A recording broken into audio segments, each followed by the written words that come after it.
ഇന്നത്തെ ദിവസം നമുക്ക് ഭയങ്കര സ്പെഷ്യലാണ്.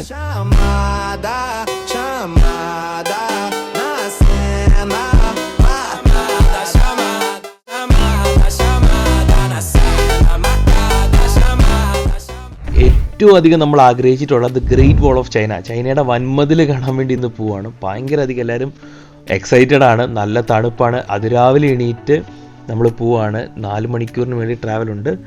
സംഭവം എന്താണേലും നമ്മൾ അവിടെ എത്തിക്കഴിഞ്ഞപ്പം നല്ല രീതിയിൽ തണുക്കാൻ തുടങ്ങി. എല്ലാവരും സ്വെറ്ററും കാര്യങ്ങളൊക്കെ എടുത്തിട്ടു. ഈ ചൈനയുടെ വൻമതിൽ കണ്ടപ്പോഴും അതിനെപ്പറ്റി അറിഞ്ഞപ്പോൾ തൊട്ട് ശരിക്കും പറഞ്ഞാൽ നമ്മൾ അത്ഭുതപ്പെട്ടു പോയ ഒത്തിരി കാര്യങ്ങൾ ഈ വീഡിയോയിൽ നമ്മൾ ഷെയർ ചെയ്യുന്നുണ്ട്.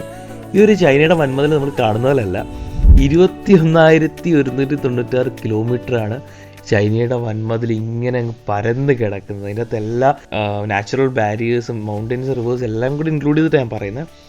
ഇതിൻ്റെ സത്യം പറഞ്ഞാൽ ഞാനൊരു ഫൺ ഫാക്റ്റ് പറഞ്ഞു കഴിഞ്ഞാൽ, ഇത് നമ്മൾ ഒരു വോൾ പോലെ സ്ട്രെച്ച് ചെയ്യുകയാണെന്നുണ്ടെങ്കിൽ ഇന്ത്യയും യൂറോപ്പും വരെ അത്രയും ദൂരത്തോളം ഇതിനെ വലിച്ച്, അതുപോലെ ഭയങ്കര നീളമാണ് ഇതിന്. ഞാൻ ജസ്റ്റ് ഫൺ ഫാക്റ്റ് പോലെ പറഞ്ഞാണ്. ഈ മതിലിനെ നമ്മൾ നേരെ അങ്ങോട്ട് വലിക്കുകയാണെന്നുണ്ടെങ്കിൽ ഇന്ത്യ തൊട്ട് യൂറോപ്പ് വരെയുള്ള ലെങ്ത്ത് ഇതിനെ കിട്ടും. നോക്കിക്കഴിഞ്ഞാൽ കാണാൻ പറ്റും. നമ്മളൊക്കെ കുറച്ച് കഴിയുമ്പോൾ മടുക്കുമ്പോൾ ഇത് നല്ല പ്രായമുള്ള അപ്പച്ചന്മാരൊക്കെ നല്ല സ്പീഡിൽ കയറിപ്പോകുന്നൊക്കെ കാണുന്നതൊക്കെ കാണാൻ പറ്റും. ഒത്തിരി നമ്മൾ വിചാരിക്കുന്നതല്ല, ഒത്തിരി പാടാണ് ഇങ്ങോട്ട് കയറാൻ. നല്ല ഹൈറ്റാണ് ഓരോ സ്റ്റെപ്പുകൾക്ക്. നോക്കി അപ്പച്ചന്മാരൊക്കെ, നമ്മളൊക്കെ അവിടെ അവശരായിട്ട് നിൽക്കുമ്പോൾ നമ്മുടെ മോട്ടിവേഷൻ എന്ന് പറഞ്ഞാൽ പിന്നെയും കയറാനുള്ള മോട്ടിവേഷൻ ഇതുപോലുള്ള അപ്പച്ചന്മാരൊക്കെ കയറുന്ന കാണുമ്പോൾ. കാരണം ചൈനയുടെ ഒരു ഹാബിറ്റാണ് നടക്കുക എന്നുള്ളത്. അവിടെ കൂടുതൽ ആൾക്കാരും നടക്കുന്നതിന് ഒത്തിരി പ്രാധാന്യം കൊടുക്കുന്നുണ്ട്. നമ്മളെപ്പോലുള്ള ഇന്ത്യക്കാരാണ് നടക്കാതൊക്കെ വീട്ടിലൊക്കെ ഇരിക്കുന്നത്. അവർക്ക് ഡെയിലി റുട്ടീനാണ് നടക്കുക എന്നൊക്കെ പറയുന്നത്. ലൈക്ക് എന്തുകൊണ്ടാണ് ഇങ്ങനെ പരന്ന് നടക്കുന്നതെന്ന് ചോദിച്ചു കഴിഞ്ഞാൽ, ഈ സോൾജേഴ്സ് തമ്മിലുള്ള കമ്മ്യൂണിക്കേഷനാണ്. നമ്മൾ നോക്കി കഴിഞ്ഞാൽ കാണാൻ പറ്റും. ഓരോ ചൈനയുടെ മതിലും ഇങ്ങനെ നമ്മൾ കയറിക്കൊണ്ടിരിക്കുമ്പോൾ ഓരോ പില്ലേഴ്സ് ഉണ്ട്. നമുക്ക് 3 പില്ലേഴ്സേ കയറാൻ പറ്റുള്ളൂ. കുറേ പില്ലേഴ്സ് ഉണ്ട്. ഇത് ഒരാൾക്ക് എങ്ങനെ നടന്നു തീർക്കാൻ പറ്റുമെന്ന് വെച്ച് കഴിഞ്ഞാൽ, ഒരു ദിവസം ഒരു 30 കിലോമീറ്ററൊക്കെ വെച്ച് നടക്കുകയാണെങ്കിൽ 700 ദിവസം ഉണ്ടെങ്കിൽ ഒരാൾക്ക് ഫുൾ മതിലും കയറി ഇറങ്ങാൻ പറ്റും. അങ്ങനെയൊക്കെ കയറി ഇറങ്ങിയിട്ടുള്ളവരുണ്ടെന്നാണ് ഹിസ്റ്ററി പറയുന്നത്. നമ്മുടെ മലയാളി ഒരു ലേഡി ഒത്തിരി പില്ലേഴ്സ് കയറിയതായിട്ടൊരു ഇൻ്റർവ്യൂ പറഞ്ഞ് ഞാൻ കേട്ടിട്ടുണ്ട്. സംഭവം എന്തായാലും ഭയങ്കര. ഈ പില്ലേഴ്സ് എന്തിനാണ്? അതായിരുന്നു ഏറ്റവും വലിയ ചോദ്യം. ശരിക്കും പറഞ്ഞാൽ ഈ ഓരോ പില്ലേഴ്സും, ഈ കാണുന്ന ലോക്കൊക്കെ എന്തിനാണെന്ന് വെച്ചാൽ, ഈ കാണുന്ന കപ്പിൾസും ഒക്കെ അവരെന്തിനാ ഇടുന്നതെന്ന് വെച്ചാൽ അവരുടെ സ്നേഹബന്ധം ഒരിക്കലും ബ്രേക്ക് ആവത്തില്ലെന്നാണ് അവരുടെ വിശ്വാസം. നമ്മൾ നേരത്തെ കണ്ട ലോക്കിൽ ഇതുപോലെ പ്ലേസ് കഴിഞ്ഞാൽ നോക്കിക്കഴിഞ്ഞാൽ കാണാൻ പറ്റും. ഞാനിപ്പോൾ 3ാമത്തെ പില്ലർ വരെ കയറി. ഒത്തിരി നേരം എടുത്താണ് കയറിയത്. സംഭവം ഭയങ്കര പാടാണ്, കാണുന്ന പോലെ അല്ല. അതുകൊണ്ടാണ് ഞാൻ സൂം ചെയ്ത് കാണിച്ചത്. അത്യാവശ്യം നല്ല രീതിയിൽ നമ്മുടെ നല്ല തണുപ്പാണ്, എല്ലാം നല്ല പാടാണ് കയറുക എന്ന് പറയുന്നത്. ഇത് നമ്പർ 9 ഫോർട്രസ് എന്ന് കിടക്കുന്ന കാണാൻ പറ്റും. ഇതെല്ലാം ഈ സോൾജിയേഴ്സ് ശരിക്കും പറഞ്ഞാൽ ആലോചിച്ച് നോക്കി, അവരുടെ ആർമറും എല്ലാം വെച്ച് അവർ ഈ സ്റ്റെപ്പുകളാണ് മേളിൽ കയറിക്കൊണ്ടിരുന്നത് പറഞ്ഞാൽ നമുക്ക് ശരിക്കും പറഞ്ഞാൽ അത്ഭുതം വരും. നമുക്ക് ഒന്നുമില്ലാതെ കയറാൻ പാടാം. അപ്പോഴാണ് അവർ ഇത്രയും വലിയ ആർമറും അവരുടെ എക്യുപ്മെൻറ്റ്സും ഒക്കെ വെച്ച് ഇത് സ്ഥിരം കയറിക്കൊണ്ടിരുന്നത്. കൂടാതെ ഈ പില്ലേഴ്സ് എന്തിനാണെന്ന് വെച്ചാൽ കമ്മ്യൂണിക്കേഷന് വേണ്ടിയും ഈ ശത്രുക്കളെ വാച്ച് ചെയ്യാൻ വേണ്ടിയൊക്കെയാണ്. നമ്മൾ താഴോട്ട് നമുക്ക് കാണാൻ പറ്റുന്നത് ഒത്തിരി ആൾക്കാർ ബിസിനസ്, അവരുടെ സ്കിൽസ് യൂസ് ചെയ്തിട്ട് ഇതിനെ ഒരു ആർട്ടാക്കി മാറ്റി. ഇത് മാർബിളിലാണ് കൊത്തിയെടുക്കുന്നതെന്ന് പറയുന്നത്. ഇതൊക്കെ നല്ല റേറ്റ് ഉണ്ട്. നോക്കി 180 അങ്ങനെയൊക്കെയാണ് ഇത് വിൽക്കുന്നത്. സ്കിൽസിനെ നമ്മൾ അത്യാവശ്യം നമ്മൾ ഈ വേസ്റ്റ് ചെയ്യുന്ന സമയം നല്ലൊരു സ്കില്ല് ഡെവലപ്പ് ചെയ്യാൻ യൂസ് ചെയ്യുവാണെങ്കിൽ അത് വെച്ച് നല്ല രീതിയിൽ ഇൻകം ഉണ്ടാക്കാൻ പറ്റും. ഇപ്പം നമ്മൾ വന്നിരിക്കുന്ന ഒരു ഫാക്ടറിയിലാണ്, ജെയ്ഡ് ഫാക്ടറി എന്ന് പറയും. ഈ ജെയ്ഡ് സംഭവം ഒരു സ്റ്റോണാണ്, ഭയങ്കര പ്രഷ്യസ് സ്റ്റോണാണ്. ഒളിമ്പിക്സിൻ്റെ മെഡലും ഈ ശില്പങ്ങളൊക്കെ ഇതുകൊണ്ടാണ് ഉണ്ടാക്കിയിരിക്കുന്നത്. ചൈനയുടെ ഭയങ്കര ഫേമസ് ആണ്. അവരുടെ പ്രോസ്പെരിറ്റിയെ കാണിക്കാനും പ്യൂരിറ്റിയെ കാണിക്കാനും പ്രൊട്ടക്ഷൻ, വിസ്ഡം ഇതൊക്കെ കാണിക്കാൻ വേണ്ടി ഒരു സിമ്പിൾ. ഇതൊക്കെ ഫോറിനേഴ്സൊക്കെ വന്ന് ലക്ഷക്കണക്കിന് രൂപയ്ക്കാണ് ഈ സ്റ്റോൺസൊക്കെ വാങ്ങിക്കുന്നത്. നമ്മളെ കൊണ്ട് അവർ കൺവിൻസ് ചെയ്ത് വാങ്ങിപ്പിക്കാൻ നോക്കുകയാണ്. നോക്കി ആ ജെയ്ഡ് സ്റ്റോണിൻ്റെ തിളക്കം എന്നാന്നുള്ളത് ക്യാമറയ്ക്കകത്ത് പറയാൻ ക്ലിയർ അല്ല എങ്കിലും ഒളിമ്പിക്സിൻ്റെ മെഡലൊക്കെ ഇത് വെച്ചാണ് അവരുടെ അവിടെ നടന്നപ്പോൾ യൂസ് ചെയ്തത്. 29th ഒളിമ്പിക്സ് ഗെയിംസ് മെഡലൊക്കെ ഇത് വെച്ചാണ്, ജെയ്ഡ് വെച്ചാണ് ഉണ്ടാക്കിയിരിക്കുന്നത്. നമുക്കവിടെ ഒരു വലിയ സ്റ്റോറുണ്ട്, അവിടെ കയറി സാധനങ്ങളൊക്കെ വാങ്ങിക്കാം. എല്ലാവരും എന്തോ ഈ ഒരു ശില്പത്തിൻ്റെ വയറെ തൊട്ടിട്ട് തലയിൽ വെക്കുന്നത് വെച്ചാൽ, നമ്മൾ കുറച്ച് പൈസ ഈ ഒരു ശില്പത്തിൻ്റെ താഴെ കൊണ്ടിട്ടിട്ട് ഇതിൻ്റെ വയറെ തൊട്ടിട്ട് തലയിൽ വെച്ച് കഴിഞ്ഞാൽ പൈസ ഉണ്ടാവുമെന്നൊക്കെ പറഞ്ഞ് അവർ തോന്നുന്നത്. ചില ആൾക്കാരൊക്കെ അതൊക്കെ ചെയ്യുന്നുണ്ടായിരുന്നു. അപ്പോൾ ഭയങ്കര രസമാണ്. അകത്തോട്ട് കയറുമ്പോൾ കാണാൻ പറ്റും ഒത്തിരി സാധനങ്ങൾ വാങ്ങിക്കാം. ഞാൻ പറഞ്ഞ സ്റ്റാർട്ടിങ് ഒരു 10,000-20,000 രൂപ തൊട്ട് എങ്ങനെ പോലെ ഒരു എത്ര ലക്ഷം രൂപയുടെ സാധനം വേണേലും അവിടെ സംഭവം കിട്ടും. സ്റ്റുഡൻസ് ഉണ്ട് ഇതൊക്കെ പഠിക്കുന്ന, അവർ ഉണ്ടാക്കിയ സാധനങ്ങൾക്ക് വില കുറവും, പ്രൊഫഷണൽസ് ഉണ്ടാക്കിയ സാധനത്തിന് ഭയങ്കര ഫിനിഷിംഗ് ആയിരിക്കും. ഇതേപോലെ നമ്മൾ ഈ കൊട്ടി കാണിക്കുന്നതെന്ന് വെച്ചാൽ ഒറിജിനലും ഡ്യൂപ്ലിക്കേറ്റും ഉണ്ട്. ചൈന തന്നെയല്ലേ, അപ്പോൾ ഇവർ തന്നെ വിൽക്കുമ്പോൾ നമുക്ക് പേടിയുണ്ട് ഇത് ഒറിജിനലാണോ ഡ്യൂപ്ലിക്കേറ്റ് ആണോ എന്ന്. കാരണം ഇതേപോലെ തന്നെയുള്ള ഡ്യൂപ്ലിക്കേറ്റ്സും പുറത്തെ മാർക്കറ്റിൽ വിൽക്കാനുണ്ട്. അപ്പോൾ ഇവരെന്ത് ചെയ്യും, നമ്മൾ എല്ലാ പ്രൊഡക്റ്റും ചെയ്യുമ്പോൾ അല്ലെങ്കിൽ സ്വന്തമായിട്ടൊരു പ്രൊഡക്റ്റ് ഓൺ ചെയ്യുകയാണെങ്കിൽ നമുക്ക് എപ്പോഴും മറ്റു പ്രൊഡക്ട്സുമായിട്ട് നമ്മുടെ പ്രൊഡക്ട്സിനെ ഡിഫറൻഷ്യേറ്റ് ചെയ്യാൻ നമ്മൾ പഠിച്ചിരിക്കണം. അപ്പോൾ സെയിൽസ് കൂടും. ഉച്ചക്കത്തെ ഫുഡ് അവിടെ തന്നെയായിരുന്നു. നല്ല ചൈനീസ് ഫുഡായിരുന്നു. ചൈനീസ് ഫുഡ് എന്നൊക്കെ പറഞ്ഞു കഴിഞ്ഞാൽ നമുക്ക് കഴിക്കാൻ പറ്റുന്ന രീതിയിലുള്ള ചൈനീസ് ഫുഡുകളായിരുന്നു.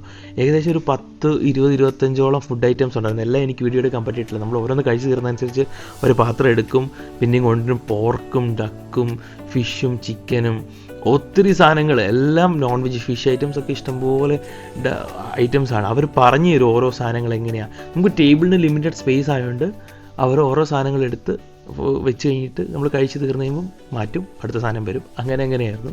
ഏകദേശം ഒരു 1.5 മണിക്കൂർ എടുത്ത് എല്ലാ ഫുഡും ട്രൈ ചെയ്ത് കഴിക്കാനൊക്കെ. സംഭവം നല്ലൊരു എക്സ്പീരിയൻസ് ആയിരുന്നു. അടുത്ത് നമ്മൾ വന്നിരിക്കുന്ന ഒരു അടിപൊളി പ്ലേസിലോട്ടാണ്, സമ്മർ പാലസ്. എന്താണ് ഈ സമ്മർ പാലസ് എന്ന് ചോദിച്ചു കഴിഞ്ഞാൽ, അവിടെയുള്ള രാജാക്കന്മാർ ബീജിങ്ങിൽ നിന്നുള്ള എക്സ്ട്രീമായിട്ടുള്ള ചൂടിൽ നിന്ന് രക്ഷ നേടാൻ വേണ്ടിയും അവരുടെ ലൈഫ് ഒന്ന് എൻജോയ് ചെയ്യാൻ വേണ്ടി, നമ്മളൊക്കെ റിസോർട്ടിൽ പോയി താമസിക്കത്തില്ല, അല്ല മൂന്നാറിലൊക്കെ പോയി നല്ല ചൂടുള്ളപ്പോൾ മൂന്നാറിലൊക്കെ പോയി താമസിക്കത്തില്ലേ, എന്തിനാ?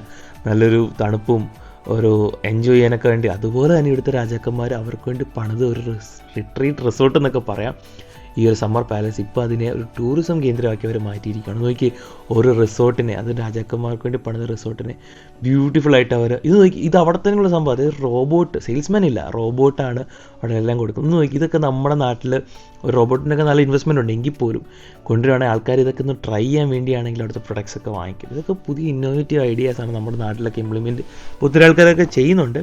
ഇനിയും ചെയ്യാൻ പറ്റും. നമ്മൾ ഇനിയും പോകുന്നത് അപ്പുറത്ത് സൈഡിലോട്ടാണ്. ഈ ഒരു ലേക്കിനൊരു പ്രത്യേകത, ഇതെല്ലാം മാൻമെയ്ഡ് ലേക്കാണ്. ഒന്ന് ആലോചിക്കുക, രാജാക്കന്മാർക്ക് വേണ്ടി അവർ എത്രയോ കോടിക്കണക്കിന് രൂപ എന്നൊക്കെ പറഞ്ഞാൽ കുറഞ്ഞു പോയെങ്കിലേ ഉള്ളൂ, അത്രയും രൂപ മുടക്കി അവർ പണിതിരിക്കുന്നതാണ്.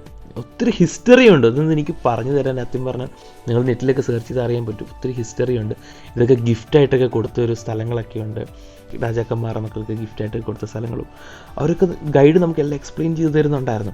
എന്തിനാണ് ഈ ലേക്ക് ഐലൻഡ് എന്നൊക്കെ പറഞ്ഞു കഴിഞ്ഞാൽ, ആ ബിഗ് ലേക്കിൻ്റെ പേരാണ് കുൻമിങ് ലേക്ക്. അതായത് എന്തിനാണ് ആ ഐലൻഡ് എന്ന് വെച്ചാൽ മെഡിറ്റേഷനും പ്രൈവറ്റ് റോയൽ ഗ്യാതറിങ്ങിന് വേണ്ടിയും അവർക്ക് സൈലൻസിന് വേണ്ടിയും ഭയങ്കര രസമാണ്. നല്ല തണുപ്പാണ്. കാരണം ഈ വെള്ളം എന്തിനാന്ന് വെച്ച് കഴിഞ്ഞാൽ നല്ല തണുപ്പിനും ഒക്കെ വേണ്ടിയാണ് ഈ ഒരു ലേക്കൊക്കെ അവരെല്ലാം ബ്ലെൻഡ് ചെയ്ത് എല്ലാം പഠിച്ചാണ് ഉണ്ടാക്കി വെച്ചിരിക്കുന്നത്. കാരണം ഈ ചൂട് സമയത്ത് ഇവിടെ വന്നു കഴിഞ്ഞാൽ നല്ല രീതിയിൽ, ഇപ്പോൾ നമ്മൾ തണുപ്പ് സമയത്ത് പോയിട്ട് നല്ല തണുപ്പായിരുന്നു, അപ്പോൾ ചൂട് സമയത്ത് പോകുമ്പോഴും അത്യാവശ്യം നല്ല തണുപ്പായിരിക്കും അവിടെ കിട്ടുന്നത്. അത് ആ രീതിയിലാണ് അവരതിനെ ഫുള്ളി കൺസ്ട്രക്ട് ചെയ്ത് വെച്ചിരിക്കുന്നത്. Combination of nature and architecture എന്നാണ് എല്ലാവരും പറയുന്നത്. അപ്പുറത്ത് ഒത്തിരി ഉണ്ട് അവിടെ എക്സ്പ്ലോർ ചെയ്യാൻ. നമുക്ക് പോകാൻ പറ്റാത്ത സ്ഥലങ്ങളുണ്ട്. നമ്മൾ എന്തിനെയോ മറ്റുള്ളവരെ പോലെ കോപ്പി അടിച്ച് കഴിഞ്ഞാൽ സത്യം പറഞ്ഞാൽ എന്ത് ബിസിനസ് ആയിക്കോട്ടെ എന്തോ ആയിക്കോട്ടെ ഒന്നും വർക്കിറ്റ് ഔട്ട് ആകത്തില്ല. നമ്മുടേതായ ഒരു രീതിയിൽ സാധനം കൊണ്ടുവരികയാണെങ്കിൽ ഉറപ്പായിട്ടും വർക്കിറ്റ് ഔട്ട് ആവും. നമുക്കിനി അടുത്ത് പോകാനുള്ള സ്ഥലം, എത്തിയിരിക്കുന്ന സ്ഥലം ഒരു പേൾ ഫാക്ടറിയാണ്. പേൾ ഫാക്ടറി എന്ന് വെച്ചാൽ എല്ലാവർക്കും അറിയായിരിക്കും എങ്ങനെയാണ് പേൾ വരുന്നതെന്ന് അറിയായിരിക്കും.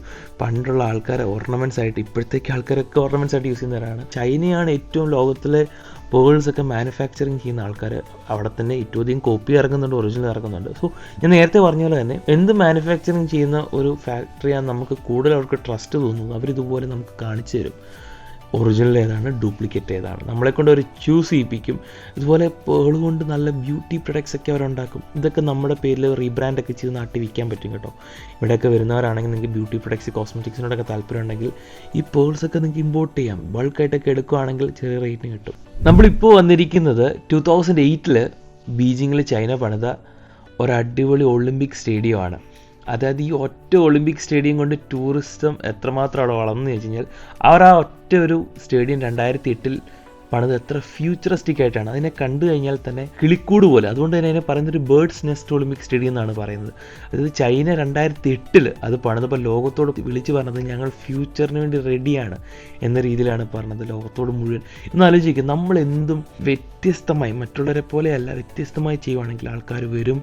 അവർ അതിൻ്റെ ഫ്രണ്ടിൽ നിന്ന് ഫോട്ടോ എടുത്തു ലോകത്ത് മുഴുവൻ ഇത് പ്രചരിപ്പിക്കും അല്ലേ. നമ്മൾ തന്നെ ഇപ്പോൾ എത്ര സ്ഥലത്ത് ഷെയർ ചെയ്ത് കഴിഞ്ഞു. അപ്പോൾ ആർക്കാണ് മാർക്കറ്റ് കിട്ടുന്നത്? ചൈനക്കാർക്കാണ് മാർക്കറ്റ് കിട്ടുന്നത്. അപ്പോൾ എന്തും അവർ ഒത്തിരി സ്റ്റേഡിയംസ് അവിടെ ഉണ്ടെങ്കിലും ഈ ഒറ്റ സ്റ്റേഡിയമാണ് അവിടെ ഹൈലൈറ്റ് ആയിട്ട് നിൽക്കുന്നത്. വിൻ്റർ ഒളിമ്പിക്സിൽ റീസെൻ്റ്ലി 2022 അവിടെ നടന്നതാണ്. ഒത്തിരി രസമാണ് അവിടുത്തെ ഓരോ സംഭവങ്ങളും. നമുക്ക് വലിയൊരു ഒത്തിരി ഐഡിയാസും കാര്യങ്ങളും ഒക്കെ അവിടെ ചെന്ന് കഴിഞ്ഞാൽ നമുക്ക് കിട്ടും. ഒരു വല്ലാത്തൊരു എക്സ്പീരിയൻസ് ആയിരുന്നു. എന്തായാലും ഇന്നത്തെ ദിവസം എല്ലാം കൊണ്ടും അടിപൊളിയായിരുന്നു. നാളത്തെ ദിവസത്തിൽ ഒത്തിരി കാര്യങ്ങൾ ഇനിയും കാണാനുണ്ട്. അപ്പം അടുത്ത ദിവസം നമുക്ക് വേറൊരു വീഡിയോ ആയിട്ട് കാണാം. Thank you.